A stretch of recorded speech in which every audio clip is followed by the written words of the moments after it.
அடகில் இருக்கும் தங்க நகைகளை மீட்டு 10 நிமிடங்களில் பிரைம் கோல்ட் ஹப் மூலம் அதிக விலைக்கு விற்க 7997990028 தொடர்பு கொள்ளவும். சம்மர் வந்தாச்சு. What's your plan for this holiday? எங்க கிட்ட விட்டுருங்க, நாங்க பாத்துக்கிறோம். GT Holidays. GT Holidays, South India's #1 travel brand. இந்தியாவுக்கு ஒரு புறம் பாகிஸ்தான் தொல்லை கொடுத்து வரும் நிலையில மறுபுறம் பங்களாதேஷும் தற்போது இந்தியாவை சீண்டி வருது. எரியிற நெருப்புல எண்ணெயை ஊத்துனது போல இந்தியாவை குறிவைத்து துருக்கி பங்களாதேஷ் நாட்டுல செயல்பட்டு வர்ற பயங்கரவாத அமைப்புக்கு நிதியுதவி மற்றும் ராணுவ உதவிகள் வழங்கப்படுது. இதனால் நம்ம நாட்டோட உளவுத்துறை எப்படியோ தெரிஞ்சுக்கிட்டு அரசுக்கு எச்சரிக்கையும் விடுத்திருக்கு. இந்தியாவோட ஆபரேஷன் சிந்தூர் தாக்குதல் நடவடிக்கையின் போது பாகிஸ்தானுக்கு வெளிப்படையாக ஆதரவு தெரிவித்தால் துருக்கியை இந்தியர்கள் வெறுக்க தொடங்கி இருக்காங்க. இந்தியாவுக்கு எதிராக பங்களாதேஷ் பயங்கரவாதிகளை தூண்டிவிடுற சதி வேளையில ஈடுபடுற துருக்கிய மத்திய அரசு தன்னோட ராஜதந்திர நடவடிக்கைகள் மூலமா முறியடிக்கவும் திட்டமிட்டிருக்கு. அண்டை நாடுகளாக உள்ள பாகிஸ்தான் நம்ம கிட்ட பல ஆண்டுகளாக மோதல் போக்குல ஈடுபட்டு வரதோட மட்டும் இல்லாம பயங்கரவாதிகளை வச்சு தாக்குதல் நடவடிக்கையிலையும் ஈடுபட்டு வருது. எல்லை தாண்டிய பயங்கரவாதத்தை பாகிஸ்தான் தொடர்ந்து ஊக்குவிச்சுட்டு வர நிலையில அண்மையில ஜம்மு காஷ்மீரோட பகல்காம் அந்த நாட்டோட துணையோட தீவிரவாதிகள் தாக்குதல் நடத்தினாங்க. கடந்த ஏப்ரல் 22ஆம் தேதி பாகிஸ்தான் ஆதரவு பெற்ற பயங்கரவாதிகள் நடத்திய தாக்குதல்ல சுற்றுலா பயணிகள் 26 பேர் மிக கொடூரமா கொல்லப்பட்டாங்க. இந்த மாதிரி கொடூர சம்பவம் இந்தியா மட்டுமில்ல உலகம் முழுவதும் பெரிய அதிர்ச்சியை ஏற்படுத்தினது. இந்த தாக்குதலுக்கு பின்னாடி இந்தியாவுக்கும் பாகிஸ்தானுக்கும் இடையே பதற்றமும் அதிகரிச்சுட்டு வருது. பகல்காம் தீவிரவாத தாக்குதலுக்கு பதிலடி கொடுக்கிற விதமா ஆபரேஷன் சிந்தூர் அப்படிங்கிற பெயர்ல இந்தியாவோட முப்படைகளும் இணைந்து பாகிஸ்தான் மற்றும் பாகிஸ்தான் ஆக்கிரமிப்பு காஷ்மீர்ல உள்ள தீவிரவாதிகள் முகாம்கள் மற்றும் ராணுவ தலைமையகங்களை தாக்குதல் நடத்தினது. பாகிஸ்தானோட 9 இலக்குகள் மீது இந்தியா குறிவச்சு தாக்குதல் நடத்தினதுனால பதிலடியா எல்லையில ட்ரோன்கள் மூலமா எதிர் தாக்குதலும் நடத்தப்பட்டது. இதனை இந்திய ராணுவம் முறியடித்ததோட மட்டும் இல்லாம பாகிஸ்தானோட விமான தளங்களையும் குறிவைத்து பதில் தாக்குதல் நடத்தினது. கராச்சி துறைமுகத்தை தாக்குறதுக்கு நம்மளோட கடற்படையும் தயாரானது. தலைநகர் இஸ்லாமாபாத்தை குறிவச்சு தாக்குதல் நடத்துறதுக்கு விமானப்படையும் தயாரா இருந்தது. இதனால அரண்டு போன பாகிஸ்தான் இந்தியாவோட அதிரடிக்கு தாக்குப்பிடிக்க முடியாம ஏராளமான இழப்புகளை சந்தித்தது.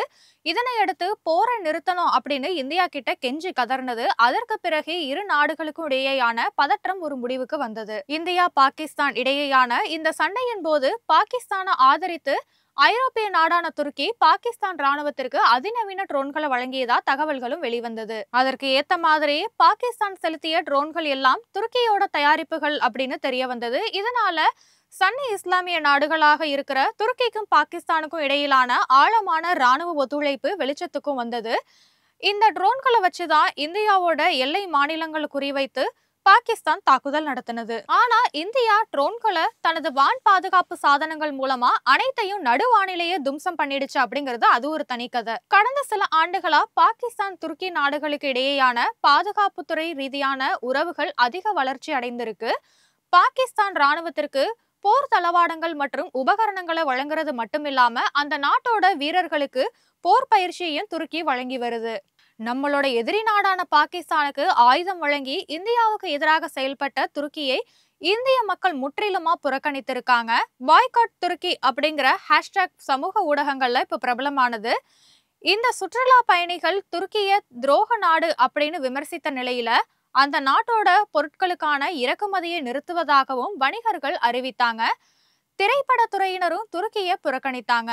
துருக்கியுடனான வர்த்தகத்தை இந்திய வியாபாரிகள் முற்றிலுமா கைவிட்டாங்க. துருக்கி கல்வி நிறுவனங்களுடனான ஒப்பந்தங்களையும் இந்திய பல்கலைக்கழகங்கள் ரத்து செய்தது.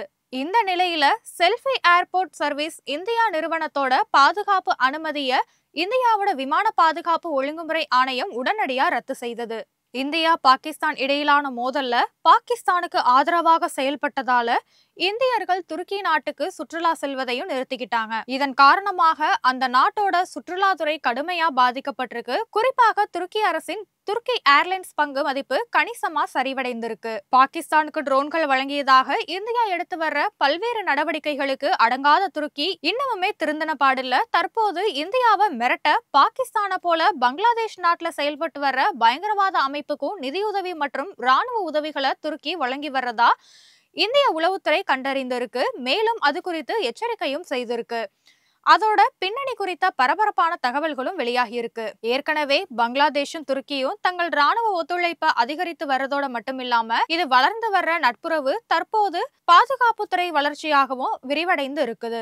இந்தியா மீது தாக்குதல் நடத்திய பாகிஸ்தானுக்கு ட்ரோன்களை சப்ளை பண்ணி இந்தியர்களோட கோபத்திற்கு உள்ளாகி இருக்கிற துருக்கி மற்றும் பங்களாதேஷ் நாட்டிலையும் தன்னோட அடாவடி செயல்ல ஈடுபட்டு வர்றதா தகவல்களும் வெளியாகி இருக்குது. அதாவது வங்கதேசத்துல செயல்பட்டு வர துருக்கி ஆதரவு NGO ஒன்று கிரேட்டர் பங்களாதேஷ் அப்படிங்கிற அடைமொழியோட இந்தியாவோட பல மாநிலங்கள்ல உள்ளடக்கிய புதிய வரைபடம் ஒன்ன வெளியிட்டிருக்கு. அது இப்போ பெரிய சர்ச்சையையும் ஏற்படுத்தி இருக்கு.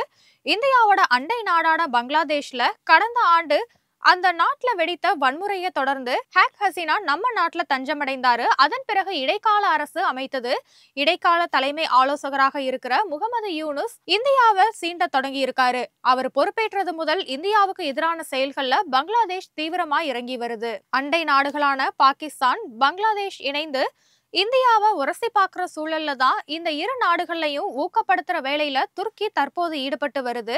நட்பு மற்றும் மதம் அடிப்படையில பாகிஸ்தான் மற்றும் பங்களாதேஷ் நாடுகள் கூட துருக்கி கைகோர்த்து கொண்டு இந்தியாவுக்கு எதிராக சதி வேலைகள்ல ஈடுபட திட்டமிட்டு வருவதாக உளவுத்துறை எச்சரித்திருக்கு. அண்மையில இந்தியா மீது தாக்குதல் நடத்துறதுக்கு பாகிஸ்தானுக்கு ட்ரோன் ஆபரேட்டர்களை வழங்கினது போலவே இந்தியாவோட மற்றொரு அண்டை நாடான பங்களாதேஷையும் துருக்கி அரவணைக்க தொடங்கி இருக்குது. இது இந்தியாவுக்கு மிகப்பெரிய அச்சுறுத்தலையும் ஏற்படுத்தி இருக்கு. அதாவது துருக்கி உளவுத்துறை பங்களாதேஷ்ல உள்ள பயங்கரவாத அமைப்புகளை தீவிரமா ஆதரித்து வருது. அந்த அமைப்புகளுக்கு தேவையான நிதி மற்றும் ராணுவ உதவிகளை தாராளமா வழங்கி உதவி பண்ணிட்டும் வருது. பங்களாதேஷ்ல செயல்பட்டு வர ஜமாத் இ இஸ்லாமி அப்படிங்கிற பயங்கரவாத அமைப்புக்கு தான் துருக்கி அதிக அளவுல நிதி உதவி வழங்கி வருது.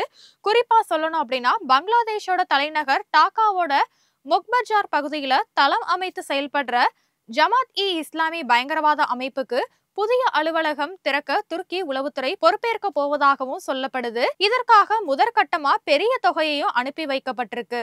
இதோட பின்னணி என்ன அப்படின்னு பார்த்தோம்னா இந்தியாவோட வடகிழக்கு பிராந்தியத்துல அமைதியின்மை மற்றும் பயங்கரவாதத்தை ஊக்குவிப்பதற்காக துருக்கி சதி திட்டமும் செய்து வருது. மேலும் ஜமாத் இ இஸ்லாமி அமைப்போட மாணவர் பிரிவு தலைவரான ஷாதிக் கையும் துருக்கி நாட்டுக்கு செல்லவும் திட்டமிட்டிருக்காரு. அங்கு துருக்கியோட முக்கிய தலைவர்களை சந்தித்து பேசுறதோட மட்டும் இல்லாம துருக்கியோட ஆயுத கிடங்கு, ஆயுத தொழிற்சாலைகளையும் விசிட் செய்ய உள்ளதா இந்திய உளவுத்துறை கண்டுபிடித்திருக்கு. இந்த நடவடிக்கையோட பின்னணியில துருக்கியோட அதிபரான ரேஷப் தய்யிப் தான் இருக்காரு அப்படின்னு வெட்ட வெளிச்சமா தெரிஞ்சிருக்கு. துருக்கியோட அதிபர் ஏர்டோகன் தெற்காசியாவில இருந்து தன்னோட செல்வாக்க உயர்த்தணும் அப்படிங்கிறதுக்காக இஸ்லாமிய நாடுகளை ஒருங்கிணைத்து அந்த மாதிரியான நாடுகளை குறிவைத்து ஆதரவு கரம் நீட்டுவது போல பல்வேறு உதவிகளை செய்து வர்றாரு. இதனாலதான் பாகிஸ்தான், பங்களாதேஷ் ஆகிய நாடுகளை அவர் தொடர்ந்து ஆதரிக்கிறாரு. குறிப்பா சொல்லணும்னா பங்களாதேஷ்ல இஸ்லாமிய அடிப்படைவாதிகளுக்காக பல்வேறு திட்டங்களை துருக்கி கையில எடுத்திருக்கு. துருக்கியோட நிதி உதவியால பங்களாதேஷ்ல பயங்கரவாத குழுக்கள் வலுவாகும் போது அது இந்தியாவோட வடகிழக்கு மாநிலங்களுக்கு பெரிய அச்சுறுத்தலாகவும் மாறும். குறிப்பா வடகிழக்கு மாநிலங்களான அசாம், திரிபுரா, மேகாலயா, மிசோராம் போன்ற மாநிலங்கள்ல பங்களாதேஷ் பயங்கரவாதிகளால பிரச்சனைகள் ஏற்படக்கூடும். அதிகார பேராசையால தெற்காசியால கோலோச்ச கங்கணம் கட்டி வர்ற துருக்கி அதிபர் ஏர்டோகன் பாகிஸ்தான், பங்களாதேஷ் தலைவர்களை மட்டும் இல்லாம அடுத்த கட்டமா மியான்மர்ல உள்ள அரக்கன் ஆர்மி குழுவையும் ஆதரிக்கலாம் அப்படின்னு சொல்லப்படுது. இதுவும் துருக்கிக்கு சாத்தியமானா உண்மையிலேயே இந்தியாவுக்கு பெரிய தலைவலி ஏற்படும். பாகிஸ்தானுக்கு ஆயுத உதவிகளை செய்து வர்ற துருக்கியோட வணிக ரீதியான உறவை துண்டித்துக் கொள்ற நடவடிக்கைகள்ல இந்தியா இறங்கி இருக்குது. தற்போது பங்களாதேஷ் நாட்டு பயங்கரவாதிகளுக்கும் துருக்கி உதவி செய்து வருவது அம்பலமாகி இருக்கிறதுனால அந்த நாட்டுடனான அனைத்து உறவுகளையும் இந்தியா துண்டிக்கவும் திட்டமிட்டிருக்கு.